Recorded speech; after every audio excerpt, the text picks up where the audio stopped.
जय मां जय मां जय मां जय मां जय मां जय मां।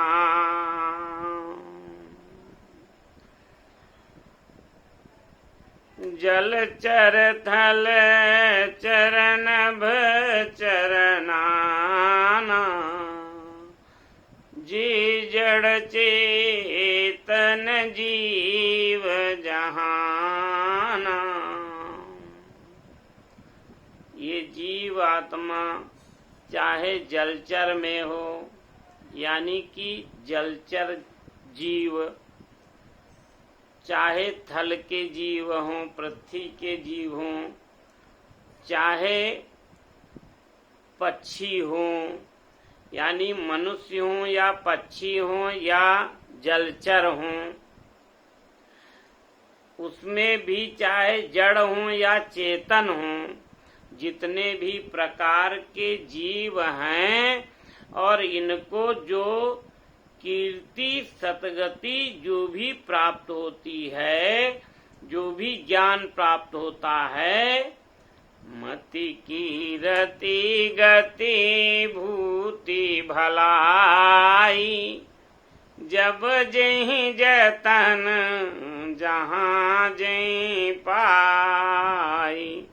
कहने का तात्पर्य है कि इनको जो जिसको भी ज्ञान प्राप्त होता है, यश प्राप्त होता है, सद्गति प्राप्त होती है, भलाई प्राप्त होती है, ऐश्वर्य मिलता है, जीव वो किसी प्रकार का हो, और जिसको भी ये प्राप्त होता है, जिस समय भी प्राप्त होता है, जिस साधन से भी प्राप्त होता है, वो सब सत्संग का ही प्रभाव होता है।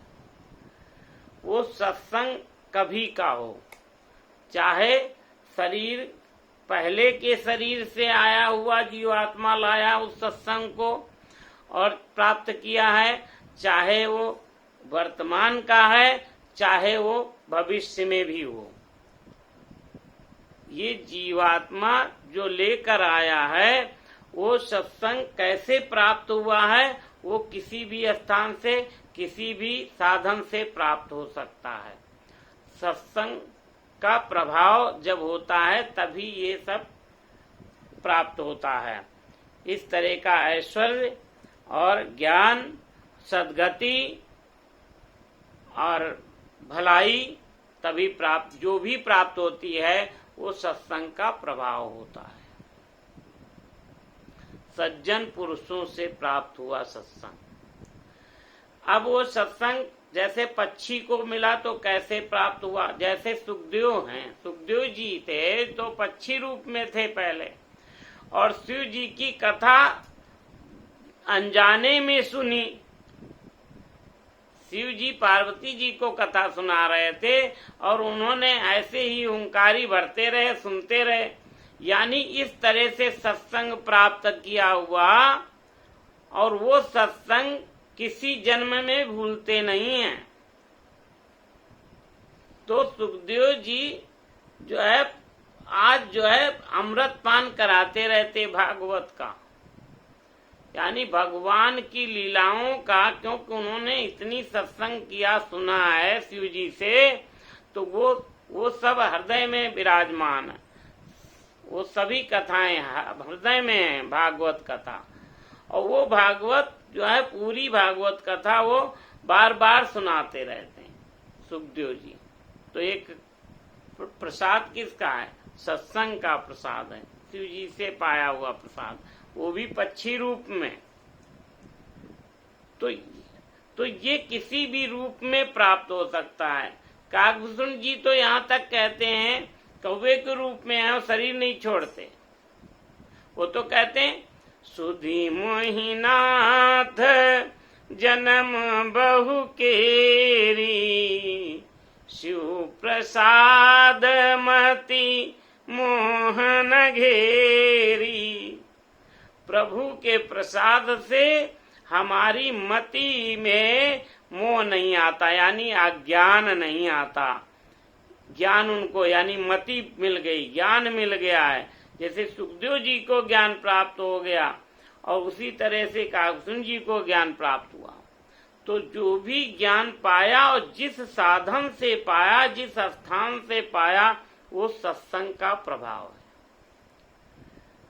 ऐसे ही सत्संग का जो प्रभाव होता है, सत्संग के प्रभाव से कीर्ति यश मिले या भलाई मिले या ज्ञान प्राप्त हो या ऐश्वर्य प्राप्त हो जाए, तो ये सत्संग की कृपा से ही होता है।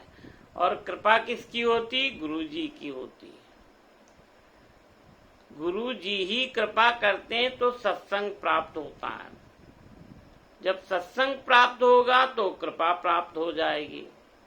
और सत्संग प्राप्त होना बहुत आसान भी है और कठिन भी है। कठिन तब है जब हम अपने अज्ञान को आगे बढ़ने ही नहीं, यानी अज्ञान को दूर करने ही नहीं चाहते, तो कठिन है। हम घूमते रहते हैं, हम कहते हैं कि भैया हम सत्संग बाद में करेंगे, अभी तो कुछ करते रहो, कुछ करते रहो। अच्छा ये बताओ, करते रहो तो किसके लिए करते हो? हम अगर कुछ कर भी रहे हैं और सत्संग नहीं सुनना चाहते तो हम अच्छा क्या करना चाहते हैं? हम करना तो यही चाहते हैं, हम क्या पाना चाहते हैं? पाना तो हम यही चाह रहे हैं कि या तो हम ज्ञान पाना चाहते हैं, या तो हम ऐश्वर्य पाना चाह रहे हैं, या तो हम भलाई पाना चाहते हैं, या तो हम मान सम्मान पाना चाहते हैं, या तो हम धन दौलत पाना चाहते हैं। क्या पाना चाहते हैं? कुछ ऐश्वर्य ही तो पाना चाहते हैं, और वो पाने के लिए हम दिन रात ढूंढ रहे हैं। लेकिन हम यदि सत्संग से हमको जो आसानी से मिल सकता है, यानी संतों के शरण में चले और चरणों में अनुराग करें, तो ये चीज हमें आसानी से मिल जाती। जैसे सुखदेव जी को मिल गई, जैसे कागभूषण जी को मिल गई, जैसे सबरी को मिल गई है। सभी तरह की, चाहे जो जीव हों, चाहे पक्षी हों, चाहे जलचर, चाहे थलचर। और भगवान तो कहते हैं ये मनुष्य शरीर बड़ी करुणा से हमने दिया, और इस मनुष्य शरीर में सत्संग क्योंकि जल्दी मिल जाता है, इससे सुजन समाज जल्दी मिल जाता है, जिनका सत्संग आप सुन सकते हैं। यानी जब सुजन समाज मिल जाएगा तो सत्संग का प्रभाव मिलेगा हमको। सत्संग का जब प्रसाद मिल जाएगा तो ये सब ऐश्वर्य, बुद्धि और विवेक और भलाई, सम्मान, संपदा सब अपने आप मिलती है। तो मति की रति गति भूति भलाई, जब जहीं जतन जहाँ जहीं पाई। और जिन जिन ने पाई है वही इसका प्रभाव जानते हैं। सो जानव सत संग प्रभाव लो सो जानव सत्संग प्रभाव। सत्संग का प्रभाव जानते कौन है? जिन्होंने प्राप्त किया है, जिन्होंने सत्संग की सभा से ही है, सभा में बैठे हैं, सभा में कुछ प्राप्त किया है, उन्हीं को ये सब पता है। यानी प्रभाव वही जानता है जिसने पाया, जो बैठा है। सत्संग की महिमा बड़ी है। तो सत्संग के प्रभाव से जो प्राप्त होता है, तो ये चाहे इस वर्तमान युग में, चाहे पहले और चाहे भविष्य में जो भी मिलेगा वो प्रभु की कृपा से मिलता है। बोलो जय श्री राम।